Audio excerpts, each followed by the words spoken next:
बिहार के चुनावी रण में आज जबरदस्त सियासी हलचल है। आज गृह मंत्री अमित शाह ने सीएम नीतीश कुमार से मुलाकात की है। दोनों के बीच करीब 30 मिनट बैठक हुई। इधर सीएम चेहरे को लेकर दोनों गठबंधन में विवाद है। बिहार में पहले चरण के लिए नामांकन का आज आखिरी दिन है। तो बड़ी खबर आपको बता दें, बिहार के छपरा में अमित शाह की रैली। लालू राबड़ी ने बिहार को जंगल राज दिया। लालू के जंगल राज के खिलाफ लड़ाई, नीतीश के नेतृत्व में लड़ेंगे चुनाव। चुनावी जनसभा को संबोधित कर रहे हैं अमित शाह। सुनते हैं।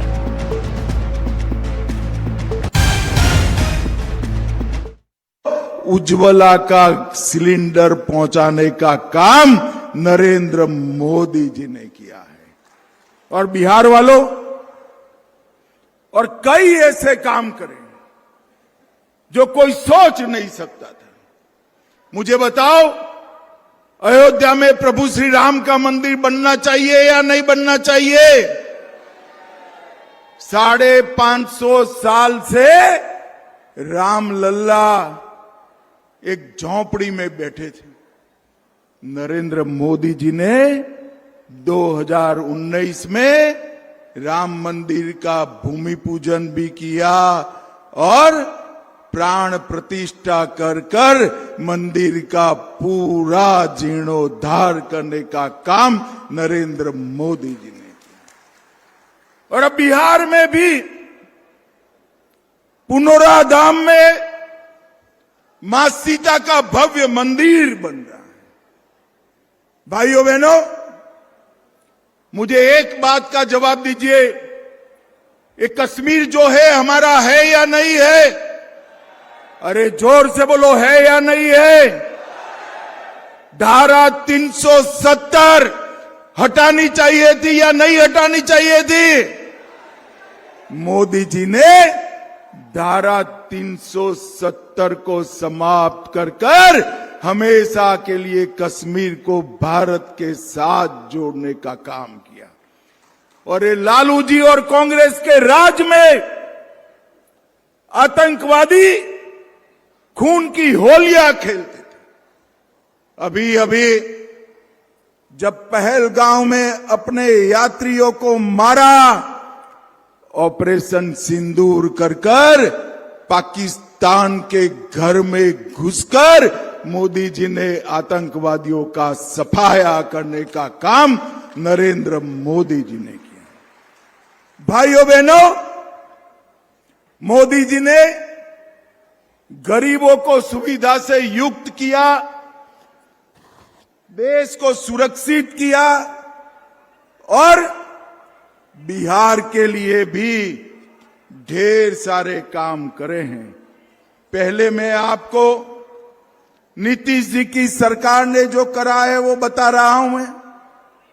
अब 1.67 करोड़ लोग, 1,67,00,000 परिवार में 125 यूनिट बिजली मुफ्त में देने का काम नीतीश कुमार की एनडीए सरकार ने किया है। वृद्ध, विधवा, दिव्यांगों के पेंशन में 3 गुना बढ़ोतरी कर 1100 रुपये तक पहुंचाया और हर जीविका बहन के खाते में 10,000 रुपया मोदी जी और नीतीश जी ने ट्रांसफर कर दिया है। लगभग इतने इंफ्रास्ट्रक्चर के काम करे कि बिहार के एक कोने से दूसरे कोने में जाने में कहीं पर भी 5 घंटा नहीं लगता है। ये विकास मोदी जी और नीतीश जी ने मिलकर यहां पर करा है। इस सारण प्रमंडल में हमारी सरकार आने के पहले पलायन भी होता था और फिरौती, हत्याएं, अपहरण की इंडस्ट्री भी चलती थी। और अब यहां पर ढेर सारे इंजीनियरिंग कॉलेज, मेडिकल कॉलेज और रोड रास्ता बनाने का काम हमारे भारतीय जनता पार्टी और एनडीए के सरकार ने किया है। और साहब, आप सभी लोग अभी भी चिंतित रहिएगा। मैंने जनता दल की अभी आरजेडी की अभी सूची देखी है। वो सूची में शहाबुद्दीन के बेटे का नाम मैंने देखा है। मुझे बताओ, अगर आरजेडी आज भी शहाबुद्दीन के बेटे को टिकट दे तो बिहार सुरक्षित रह सकता है क्या?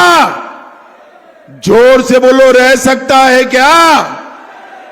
भाइयों बहनों, बिहार को सुरक्षित रखना है तो नरेंद्र मोदी जी और नीतीश कुमार की जोड़ी को फिर से लाना पड़ेगा। इस क्षेत्र में 2860 करोड़ से जेपी सेतु के समांतर 6 लेन ब्रिज बन रहा है। 700 करोड़ से छपरा में डबल डेकर फ्लाईओवर बन रहा है।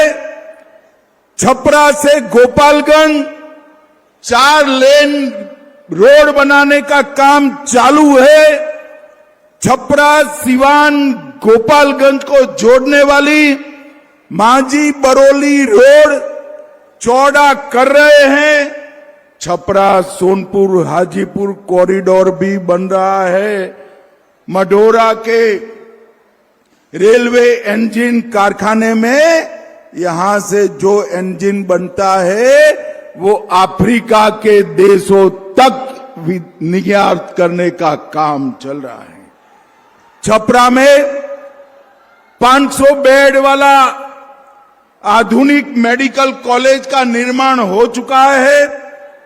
मोढेरा में 50 बेड वाले अनुमंडलीय अस्पताल का लोकार्पण हो चुका है और 40 करोड़ से राजकीय चिकित्सा महाविद्यालय का परिसर भी बन रहा है।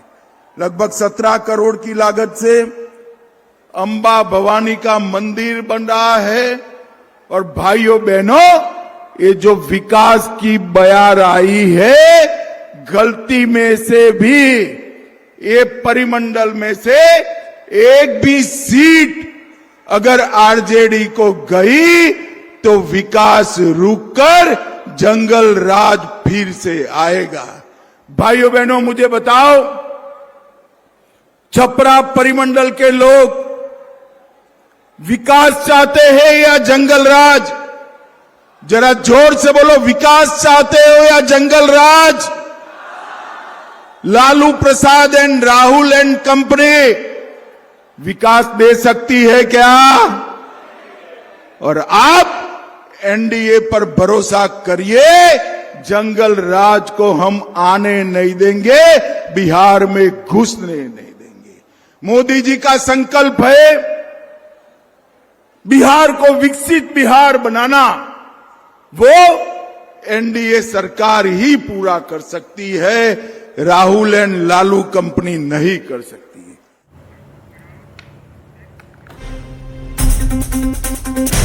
और इस वक्त की एक बड़ी खबर आपको बता दें, दरभंगा से कांग्रेस ने उम्मीदवार बदला है। नौशाद की जगह ऋषि मिश्रा ने अब पर्चा भरा है। कांग्रेस के सिंबल पर ऋषि ने पर्चा भरा है। विवाद के बाद नौशाद का टिकट काटा गया था। सूत्र ये बड़ी जानकारी दे रहे हैं। दरभंगा से कांग्रेस ने अपने उम्मीदवार को बदल दिया है। नौशाद की जगह ऋषि मिश्रा ने पर्चा भरा है। तो कांग्रेस के सिंबल पर ऋषि ने पर्चा भरा है, ऋषि मिश्रा ने। और पहले यहां से उम्मीदवार नौशाद थे, जिनकी जगह ऋषि मिश्रा को मौका मिला है। और इस बड़ी खबर पर ज्यादा जानकारी के साथ मेरे सहयोगी मनोरंजन भारती जुड़ गए हैं हमारे साथ। सीधा उनका रुख करेंगे। मनोरंजन जी, क्या असल वजह रही इस बदलाव के पीछे? देखिए, यदि आप किस्मत में विश्वास करते हैं, यदि आपको लगता है, 1 मिनट शांत रहिए, यदि मिराकल नहीं होता है तो मैं आपको बता दूं, जाले जहां पे मैं खड़ा हूं वहां पे एक मिराकल हुआ है।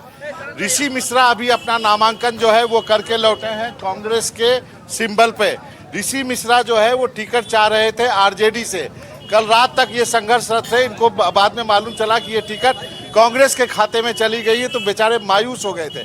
बाद में आपको मालूम है कि नौशाद के खिलाफ वारंट है, कांग्रेस ने को अपनी गलती का एहसास हुआ। फिर क्या हुआ, ऋषि जी से सुनते हैं। ऋषि जी, क्या हुआ? आप मिराकल में विश्वास करते हैं? ऊपर वाला, आज आपको विश्वास नहीं ऊपर वाले पे, आज आपको बोलना पड़ रहा है। मेरी सिर्फ और सिर्फ इच्छा है भारतीय जनता पार्टी को सत्ता से बाहर करना। जो अहंकारी मंत्री जो जाले विधानसभा से 10 वर्षों से विधायक हैं, किस्मत से विधायक हैं, उनको सत्ता से बाहर करना। जो व्यक्ति अपने आप को सरकार मानने लगे, माइक पे सरकार बोलने लगे, उनको हराना जरूरी है। लेकिन ऋषि जी, जनता आपकी कहानी सुनना चाहती है। टिकट कैसे मिला? मुझे नहीं पता कैसे मिला। कल शाम को मुझे पता चला कि वो सीट चले गई है कांग्रेस को। कांग्रेस का उम्मीदवार होगा।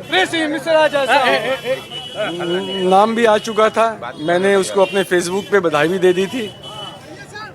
रात को 12:30-1 बजे मुझे कहीं से फ़ोन आया कि शायद कांग्रेस वापस ले रही है। सुबह में मुझे 7:30-8 बजे बोला गया कि आपको जाके चुनाव लड़ना है। 9 बजे पटना में मुझे सिंबल मिलता है। 4 घंटे आने में लगते हैं? नहीं, 7 बजे मुझे पार्टी ज्वाइन कराया गया। उसके बाद मुझे बुलाया गया कि आप जाइए, और आप जाइए और जनता का आशीर्वाद लीजिए। इसके लिए मैं अपने नेता तेजस्वी यादव जी, लालू यादव जी का, राहुल गांधी जी का, खड़गे साहब का, सोनिया जी का, सबका दिल से आभार। चलिए, सबका आशीर्वाद। थैंक यू ऋषि जी। तो आपने देखा कि राजनीति में, भारतीय राजनीति में ऐसे दिन भी होते हैं जब आप मायूस हो जाते हैं, और ऋषि मिश्रा ने अपनी कहानी खुद अपनी जुबानी बताई है। ये जाले विधानसभा क्षेत्र है। बिल्कुल, और 24 घंटे के भीतर टिकट इनके पास पहुंच गया है। मनोरंजन जी बने रहिए आप मेरे साथ। इस बीच एक और बड़ी खबर है टिकट बंटवारे से ही जुड़ी। टिकट बंटवारे पर कांग्रेस नेता तारिक अनवर ने सवाल उठाए हैं। टिकट वितरण का मापदंड होना चाहिए। तारिक अनवर, टिकट बंटवारा देखकर आश्चर्य हुआ। तारिक अनवर की तरफ से ये बातें कही गई हैं कि टिकट बंटवारा देखकर आश्चर्य हुआ है। कोई मापदंड होना चाहिए, कोई क्राइटेरिया होना चाहिए। तो टिकट बंटवारे पर कांग्रेस नेता तारिक अनवर ने सवाल उठाए हैं। मनोरंजन जी, आपकी प्रतिक्रिया मैं इस पर चाहूंगी। तारिक अनवर कांग्रेस नेता है, टिकट बंटवारे पर सवाल उठा रहे हैं।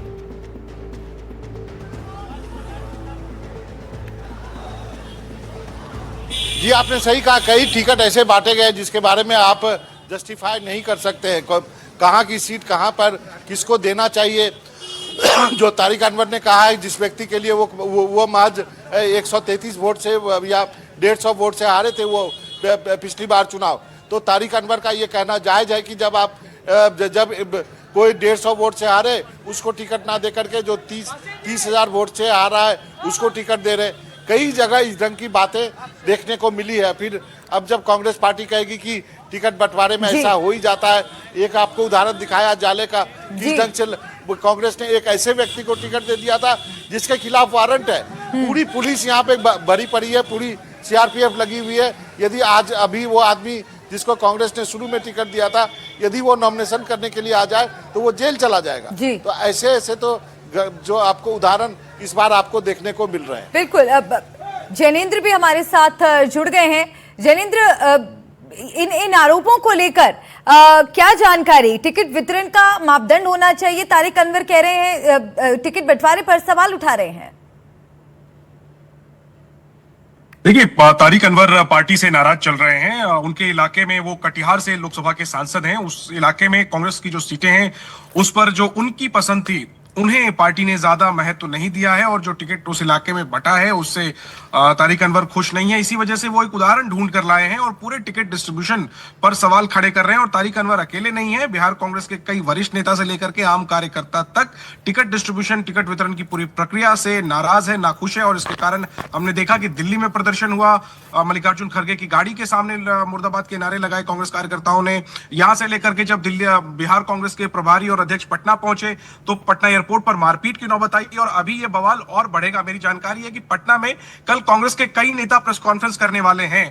तो अभी जो है कांग्रेस को अभी कई और सवालों का सामना करना पड़ेगा। दिलचस्प ये है कि तारिक अनवर पार्टी में अनुशासन समिति के सदस्य हैं।